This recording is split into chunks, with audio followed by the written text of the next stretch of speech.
अल्हम्दुलिल्लाहि वकफ़ा वसलामुन अला इबादिहिल्लज़ीना इस्तफ़ा अम्मा बाद।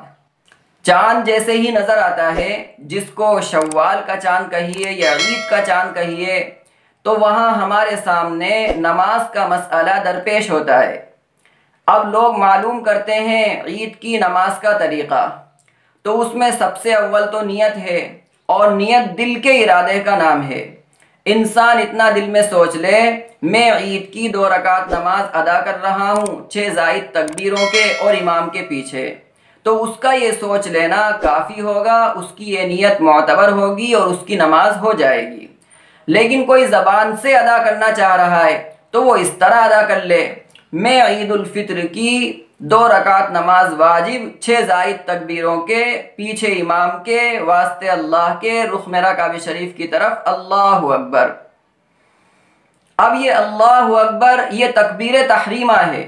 इस तकबीर तहरीमा के बाद सना पढ़ना है, और वो सना ये सुब्हानकल्लाहुम्मा व बिहम्दिक व तबारकस्मुक व तआला जद्दुक व ला इलाहा गैरुक।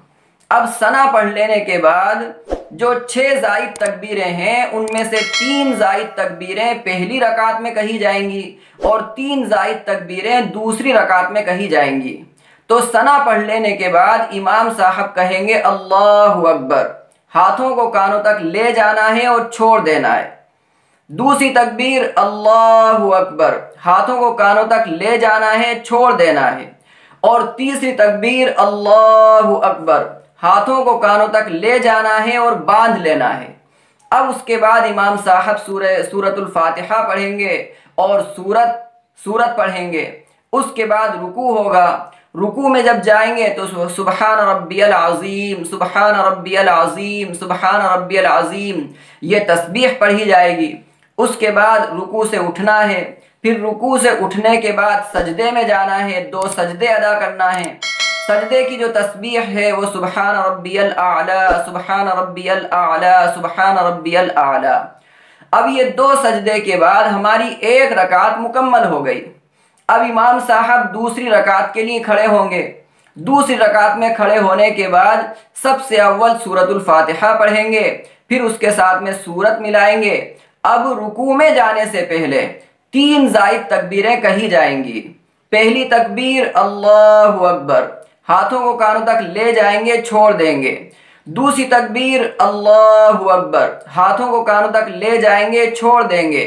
तीसरी तकबीर अल्लाहु अकबर, हाथों को कानों तक ले जाएंगे, छोड़ देंगे।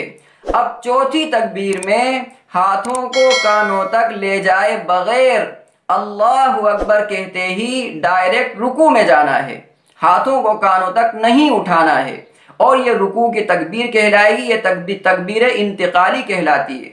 रुकू में जाने के बाद जो रुकू की तस्बीह है सुबहान रब्बियल अज़ीम, सुबहान रब्बियल अज़ीम, सुबहान रब्बियल अज़ीम, ये तस्बीह पढ़ी जाएगी।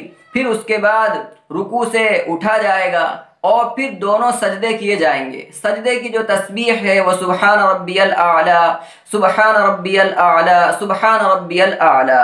अब 2 सजदे करने के बाद हमें बैठना है।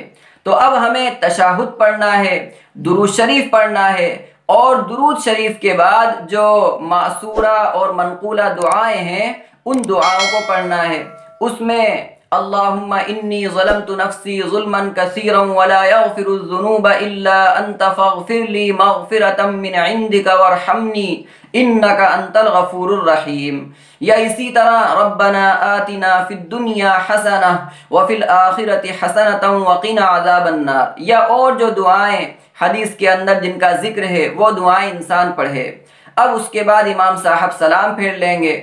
सबसे अव्वल दाईं तरफ अस्सलामु अलैकुम व रहमतुल्लाह, अस्सलामु अलैकुम व रहमतुल्लाह, पहले दाईं तरफ, उसके बाद फिर बाईं तरफ। अब इसमें खुतबा होगा। ईद की नमाज के अंदर खुतबा जो दिया जाता है वो नमाज के बाद दिया जाता है, नमाज से पहले नहीं दिया जाता। और फिर जो इसमें दुआ है तो वो दुआ नमाज के बाद है, खुतबे के बाद नहीं है। अल्लाह के नबी अलैहिस्सलातु वस्सलाम के ज़माने में जो दुआ होती थी वो दुआ नमाज के बाद होती थी, खुतबे के बाद नहीं होती थी।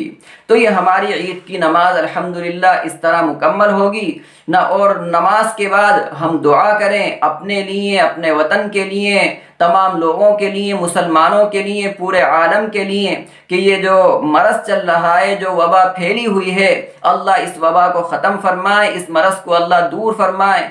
और जितने लोग इस मरज़ के अंदर मुब्तला हो चुके हैं, अल्लाह उनको सेहतयाबी और तंदुरुस्ती की दौलत अता फरमाए, और अल्लाह पूरे मुल्क के अंदर अमन व अमान कायम फरमाए।